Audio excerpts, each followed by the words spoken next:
Africa, the soul of the Savanna.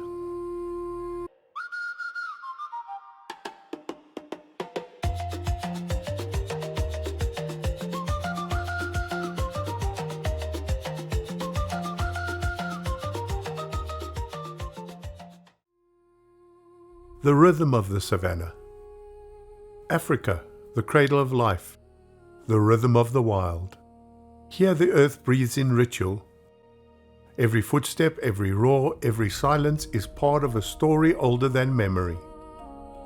And if we listen, truly listen, these creatures will teach us how to live. The elephant, carrying wisdom. The elephant as a teacher. Watch an elephant matriarch leading a family across the savannah. She's not following a GPS or a map, she's following memory. Her mother's memory, her grandmother's memory. Memories passed down through generations. She remembers where the water was in the drought 20 years ago. She knows which paths are safe, which trees provide the best shelter, which seasons bring danger. She carries the library of her family's survival in her mind, and she shares it freely. And the lesson we can learn? In our world of instant information and disposable knowledge, the elephant teaches us about the sacred weight of memory. She shows us that wisdom isn't just knowing, it's remembering. It's honoring what came before. It's understanding that some knowledge can't be Googled. It must be lived, must be carried, must be passed down. But here's the heartbreaking truth. When we kill an elephant, we don't just end a life. We burn a library. We sever a chain of knowledge that took 60, 70, 80 years to forge. What we've lost, what we're saving.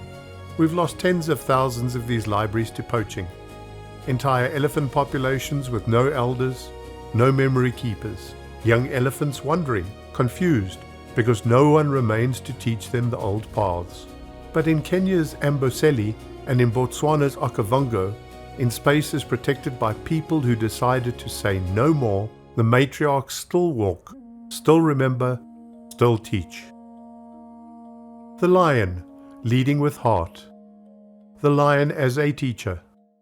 The lion is called the king, but watch him closely. His power isn't tyranny, it's responsibility. A male lion protects his pride, but he also may plague with cubs that aren't his own. He mourns when a member dies, sometimes refusing to eat for days. He leads not through fear, but through presence. And when his time ends, when a younger male defeats him, he walks into exile with dignity intact. And the lesson we can learn? True leadership, the lion shows us, is not about dominance. It's about service. It's about knowing when to fight and when to walk away. It's about carrying grief without letting it break you. In a world that often confuses strength with cruelty, the lion teaches us that real strength includes tenderness. That the fiercest predator can be the gentlest father.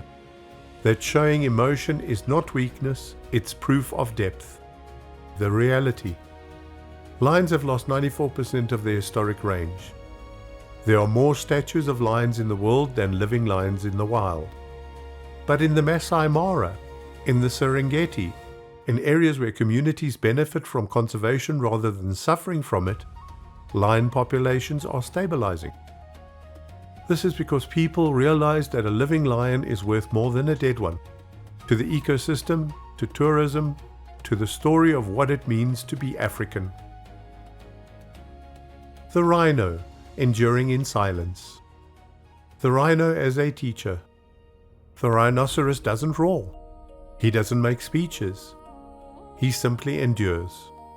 For 50 million years, rhinos have walked this earth, surviving ice ages, climate shifts, and continental drifts. They're ancient, strategic, and powerful, but they've never needed to announce it. And the lesson we can learn?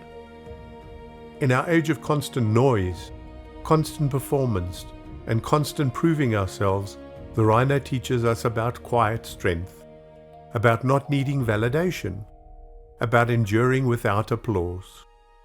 He shows us that survival isn't always dramatic. Sometimes it's just showing up, day after day, in your own powerful skin. What's at stake? In 1970, there were 70,000 black rhinos in Africa.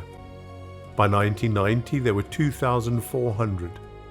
Poached nearly to extinction for a horn that has no medicinal value, just myth and greed. But here's the miracle. Through intensive protection, anti-poaching efforts and translocation programs, black rhino numbers have doubled since 1990s. The southern white rhino was brought back from just 50 individuals to over 18,000. This didn't happen by accident. It happened because rangers risked their lives, because communities chose protection over profit, because people decided that the rhino's silence deserved to be heard. The wild dog, the power of community. The wild dog as a teacher. The African wild dog might be the least famous of these guardians. But watch them hunt, watch them live, and you'll witness something extraordinary. They vote. Before a hunt, they sneeze, and when enough pack members sneeze, they go. It's democracy in action. They care for the sick and elderly. They share food, even with pack members too weak to hunt. And when one dies, they mourn together, visibly grieving. And the lesson we can learn? In our increasingly isolated world, the wild dog teaches us what we're losing. True community, not social media connections, but actual interdependence. The understanding that we are stronger together than alone. That caring for the vulnerable isn't weakness, it's the mark of an advanced society. The fight for survival. There are only 6,000 wild dogs left in the wild. They need enormous ranges to survive, and human expansion has fractured their habitat. But in places like Botswana and Zimbabwe, conservation corridors are being created. Communities are being compensated for livestock losses, and wild dog populations are slowly, carefully recovering. In closing, what Africa teaches us. Africa's guardians teach us that memory matters, that leadership is service, that strength can be quiet, that community is everything. These aren't just ideas, they're survival strategies tested over millions of years. Here are a few reflection questions for you. What memories in your life are worth preserving and passing down? Where in your life do you lead and are leading with both strength and compassion? What would you change if you valued quiet endurance as much as loud achievement? And what can you do? Support ranger protection programs. Choose ethical tourism that benefits local community.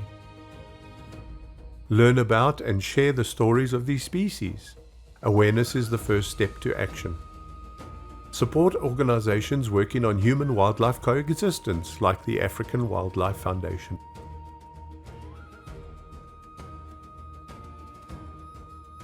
The guardians need guardians. That could be you. Shall we continue?